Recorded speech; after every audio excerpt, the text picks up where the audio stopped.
मेहमान आने वाले थे, चावल बनाने थे। घर में देखा बासमती चावल कम पड़ गए, पड़ोस में गए, लेके आए, पकाने रख दिए। थोड़ी देर बाद देखा तो कुछ तो पूरे पक गए हैं और कुछ चावल उसमें आधे कच्चे हैं। अब क्या करे, क्या खिलाए?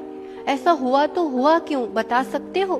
घर के चावल बासमती चावल, जो पड़ोस से लेके आए वो शरबती चावल थे। चावल चावल है, पर दोनों की जाति अलग अलग होने से और फिर उन दोनों का ही एक साथ संयोग होने से रिजल्ट सामने है। मनुष्यों में भी अनेक जातियां होती है, अपने में भी हुम्मड़, खंडेलवाल, पोरवाल, कोई भी जाति हो, उसके अपने एक संस्कार, अपने एक गुणवत्ता, अपना एक आचरण होता है। जाति जन्म से होती है, धर्म धारण किया जाता है। हमने अपने पूर्व पुरुषार्थ से एक उच्च कुल और विशेष जाति में जन्म लिया है, ये हमने खुद चुना है।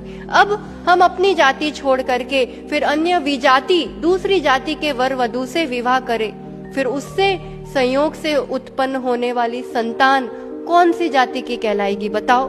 शारीरिक, मानसिक, बौद्धिक, स्पिरिचुअल, हर स्तर से निश्चित रूप से वो एक कमजोर व्यक्तित्व होता है। हमें लगता है क्या फर्क पड़ता है, इंसान ही तो है, ये तो सब पुराने जमाने की बातें है, पर ऐसा नहीं है। It's true all time. दूध दूध है, पर जर्सी गाय का हो तो, क्योंकि दो अलग जाति की गाय से उत्पन्न वो एक थर्ड हाइब्रिड प्रोडक्ट है। जर्सी गाय का दूध अभक्ष्य है, पीने लायक नहीं है। 80 से 90% विजाति विवाह फेल ही होते हैं। कदाचित हो कि कभी सामने वाला इंसान बहुत अच्छा हो तो वो मित्र तक ठीक है, पर विवाह नहीं, क्योंकि इससे हमारी आगे की संतति दूषित होती है।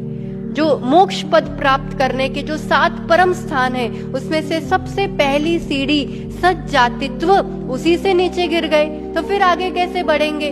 मुनियारी का बनना तो दूर, वो कभी भी दान पूजा जैसे धर्म कार्य करने के लायक भी नहीं रहता है। युवक युवतियों, इसलिए क्लियर विजन हो, दृढ़ निश्चय हो कि या तो पूर्ण ब्रह्मचर्य हो या फिर विवाह हो तो अपनी जाति में ही हो, ताकि किसी भी रिश्ते में आगे बढ़ने से पहले एक मर्यादा और सावधानी बनी रहती है।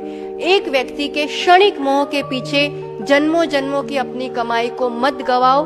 विजाति विवाह विनाश की राह, सज्जातित्व में एक सच्चे धर्मात्मा से विवाह सच्ची राह, जो हर चाह पूरी करती है।